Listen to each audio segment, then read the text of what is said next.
जो कबाब और बिरयानी की दुकानें दिखाई देती हैं, उनकी जड़ें उस शर्मनाक निर्वासन के इतिहास से जुड़ी है। जीवन धन का कुछ भी व्यर्थ नहीं जाता, कलकत्ता ने सदा शान से शायद फीकी पड़ जाती है। वो भीषण हिंदू मुस्लिम दंगे जो करीब एक हफ्ते कलकत्ता हमेशा उसी जज्बे को संजोकर आगे बढ़ता रहा है। खैर वो जो विदेशों में जब रविशंकर और अल्लाह रखा मिलकर अविश्वसनीय संगीत रचना कर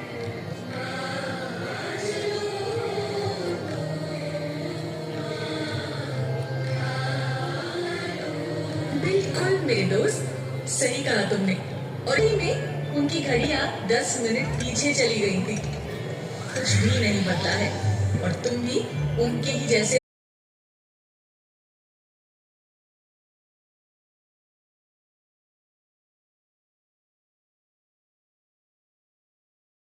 कलकत्ता में अचानक मृतकों के वापस लौटने की अफवाह फैली।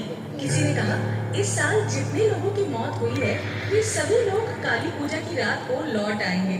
और फिर कुछ लोग बोले नहीं नहीं, पिछले 10 सालों में जितने लोग।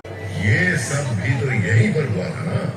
मुझे अच्छे से याद है किस प्रकार उन युवाओं ने रूढ़िवादी ब्राह्मणों को झकझोर कर समाज को सुधारने की कोशिश की। 70 के दशक में एक और युवा दल ने हिंसापूर्ण नक्सल आंदोलन के माध्यम से ठीक इसी प्रकार सिस्टम पर प्रचंड प्रहार करने की कोशिश की थी। लेकिन इस बार बम और कानून से समाज सुधार की इस प्रक्रिया का प्रशासन जवाब भी बहुत जोरदार था, क्योंकि तब तक राजनैतिक परिस्थिति काफी जटिल हो चुकी थी। वो एक भयानक दौर था।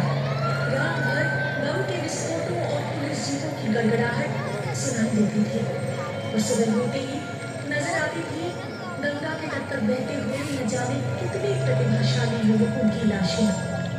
गर्म जवान खून के धब्बों से तुम्हारा शरीर उस दिन लाल हो गया था। विचारधारा और परंपरा खो गए थे। तो किसी के लिए रोमांटिक नॉस्टैल्जिया। चीन का चेयरमैन हमारा चेयरमैन, इस स्लोगन को लेकर कुछ लोग मुंह बनाकर मान